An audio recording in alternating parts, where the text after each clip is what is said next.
Bye, baby. Bye.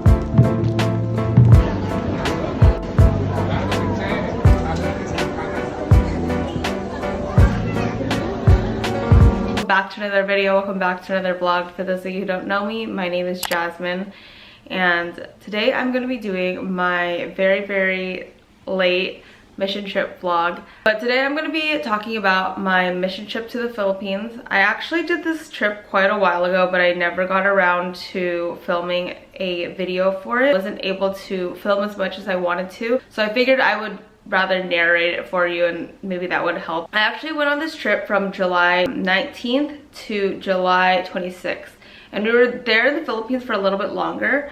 So the first few clips that you see, I actually at the time had been using my sister's benefits Hawaiian because that's where she had worked, and I had a connecting flight from LAX to Hawaii, from Hawaii to Korea, then Korea to the Philippines. So it was quite a long trip. Stayed in the Manila area for quite a bit of time, so we got a chance to explore Manila. I went on this trip with my family, and they did it through their church that they go to, and it's through the Rafa Medical and Dental Mission Trip. And I am Filipino. I understand Tagalog words, but I cannot speak fluently whatsoever. So just to preface that, this trip took place in July of last year, and we went from July 19th to the 26th for the mission trip. We stayed a little bit in Manila, so we were able to explore Manila quite a bit, and then from Manila we went to General Santos City.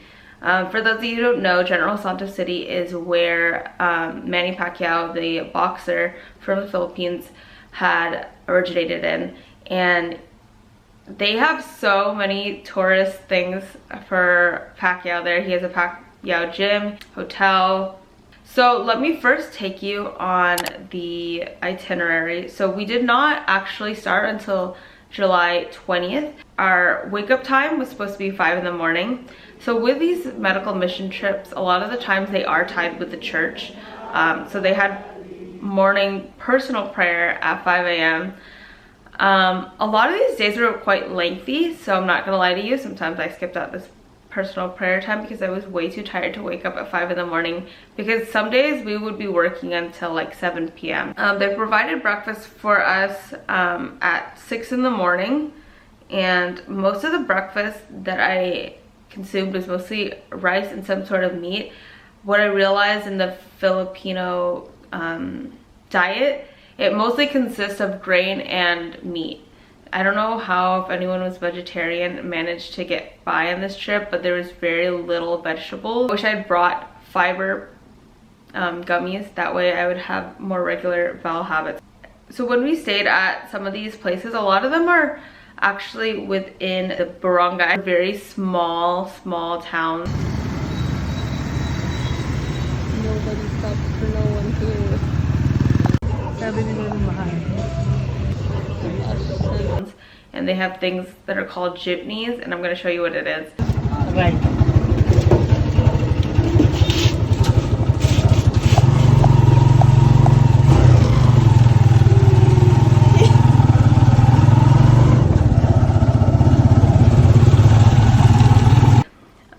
And it's essentially a tricycle that they take you on that's attached to a little carriage, and that's a lot of these barangays' main way of transporting from place to place. Luckily, the medical mission trip actually provided a bus, because there was, I think, a total of like 32 of us. When you wanted to, like, let's say you wanted to get food outside of what was provided, you would take like a tricycle, or you would either walk. So yeah, so from 5 a.m. we had morning prayer, 6 a.m. we had food. We would prepare for the day. The first day we did mostly sorting out of medical supplies, so kind of categorizing different medications that they had donated, like cold and flu versus antibiotics, And then a lot of the times these are very, very, very poor communities.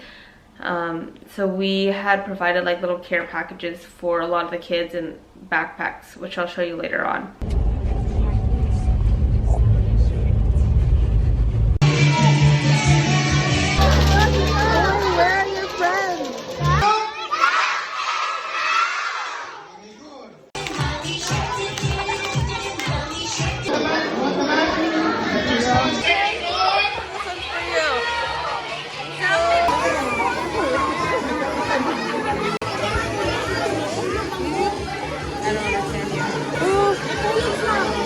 Did that all day for the first day. Again, same thing on July 21st. We would wake up for personal prayer, we would eat breakfast, and then we would drive to our first elementary school. And the beginning of this trip, they did not allow the dental personnel to do really any dental work. So again, prefacing, there was medical, dental, and then like the church sector of each section of the mission. Dental personnel were unable to do any, they would do tooth extractions because of the COVID laws in the Philippines, and because these are very congested areas for the government. It was really difficult for them to avoid patients from getting COVID, so they did not allow the dental extractions for the first, I believe, 2 days. Instead, they were just teaching dental hygiene, and then they were passing out toothbrushes, which I'm sure that they were grateful enough, and I'm sure the kids were happy not to get their tooth pulled, but it's definitely something that they do not normally have access to. And then in Tagalog, the word tuli is essentially, the translation is circumcision. So a lot of these kids are not circumcised at birth. They don't necessarily have the access to be able to get circumcised, and circumcision is, for them, the way we were talking to them, they sounded like the reason why they were getting it was more so the social aspect. They would like pick and tease at each other and think that they were gay if they didn't get the circumcision.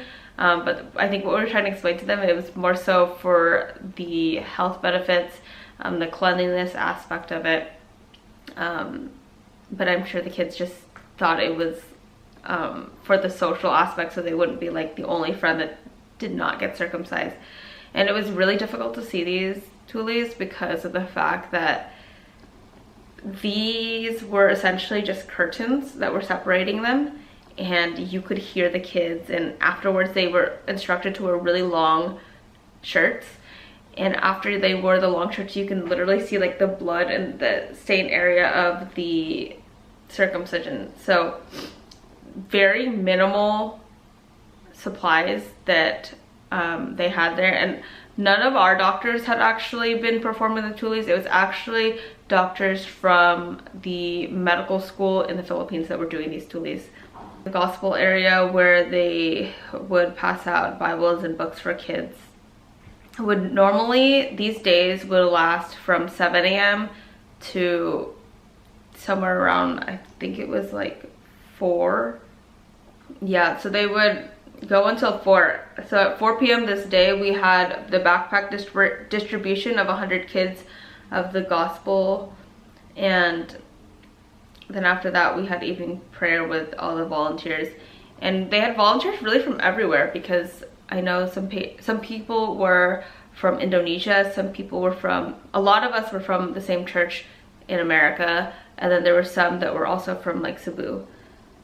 And then this continued essentially on July 22nd, the same routine where we wake up at 5 for prayer, have breakfast at 6, and then we start getting on the bus at 7, and then they start the medical and dental. And these were very long days. And if you've never been to the Philippines, it's very hot, it's very humid, and it's very sticky. And the heat really tends to weigh down on us. And what my job personally was triage, which is essentially just checking in patients, having them fill out the forms, checking their blood pressure, getting their weight, and then figuring out where they needed to go. So if they wanted to get dental extractions, if they wanted to get the tuli for their son, it was difficult because I have the language barrier, obviously, and then actually my mom speaks Tagalog and she was there with me, but it was a different dialect. It wasn't Tagalog. It was actually I forgot what dialect they were speaking, but it was something that my mom didn't even understand really. So we had some translators, but not really to the extent where they're like one-on-one with us, because I have been on another medical mission trip to Tecate, Mexico, and we had like one-on-one translators for anyone who's working in medical. They paired us with a student from UCLA who was pre-med, who would translate Spanish to English and then English to Spanish for us, which was really very, very helpful, and I think helped for the efficiency of the mission trip. But I think they just kind of assumed like that I was Filipino, and I sort of understood. And I do understand a little bit, but not to the extent where I can like conversate. So again, we did this. We had 2 days at our first school, and these were all took places in schools, and then 3 days at another school that we had went to. And so we started in General Santos from the 19th to the 23rd. So from the 20th to the 23rd, we had been in General Santos. From there, we went to Davao. And then Davao we had for 2 days. So actually, I flipped it. It was 3 days in General Santos that we did the medical, dental, and then the gospel. We did from the 24th to the 26th, we went to Davao. And to me, I felt that Davao was a little bit less congested and a little bit more of a developed area. So a lot more people spoke English as opposed to straight Tagalog, or I don't remember the dialect they were speaking, but it was a different dialect. It was really difficult for me to understand because I'd never been exposed to that dialect. Yeah, it was essentially the same thing. Waking up at 5 a.m., we would eat breakfast, and then we would transport to this school. And mind you, all of this was happening outdoors. There was no central air, no central heating. We would literally just be using, I bought a hand fan at one of the markets that we had went to because it was so hot, and it was like, I had to charge it every once in a while because it was at least 90 degrees. It consumed a lot of people's energy. So by the time, I think it was like lunchtime, people were exhausted. And mind you, let me just give you a lowdown of how many patients we had seen. So the first few times, it was like 200, 300. But when we had went to the more developed city in Davao, we had seen up to 400 patients in one day. 400, which is absurd. To put that into perspective, in the GI lab, we see maybe 90 patients a day, maybe. And that's in an 8-hour day. In the ER, we probably maximum see like 200 patients. So for us to be seeing 400 plus patients at a medical mission trip, it's fantastic for the community, but it's exhausting for the 30-something volunteers that we had. So I think by the end of it, it started to get very not so glamorous, and I'm gonna be very real with you. I was exhausted, I was tired, I really needed to take more breaks. And at one point, they forgot to feed us lunch, which was difficult. I think it was a very difficult thing to go through, especially you're committing all your time to this, and then you're really, really crabby, and it's hot, and it's people after people after people that you're dealing with, and it's hard. And I think a lot of the times people glamorize the idea of medical mission trips, and it is giving back to your community, and I'm glad I was able to do it and be exposed to the culture. And really what these people are going through is so much. They live such a different lives than us in America, and I'm grateful to be able to really help them. But these mission trips are really not for the faint of heart. It's not a glamorous thing to go through. You're really staying in the barangays, and you're really staying in not the best areas. You're not eating this amazing buffet every day. I think some people get the idea that in the Philippines you're gonna have amazing food. I had so many bowel problems during this trip, not gonna lie. But I think at the end of it, it's very rewarding to see that some of these people are so grateful. This is probably the only time that they'll see a dental or medical professional, or even get a chance to like be with the church. So it was something that was very rewarding, but something that was also very difficult, something to keep in mind, because I know a lot of people had been messaging me wondering where I had been doing this mission trip with and what it entailed. So yeah, I think overall it was a really good experience. It was a very difficult experience at the same time, but I definitely recommend trying a medical mission trip at least once in your life if you really do want to try and give back to your community. It is getting into their culture, but also giving back to a different community that lives such a different walk of life than you. If you have any other questions, and I'm sure you do, shoot them down below. So this is just an overview of what I had went through during my medical mission trip, and I hope this helped someone to some extent, because when I had initially been looking for medical trips to go on before, I had a really difficult time finding information on it. So shoot a question down below if you do have one, or follow me on my social media at JazTheNurse, and I will see you guys in the next vlog.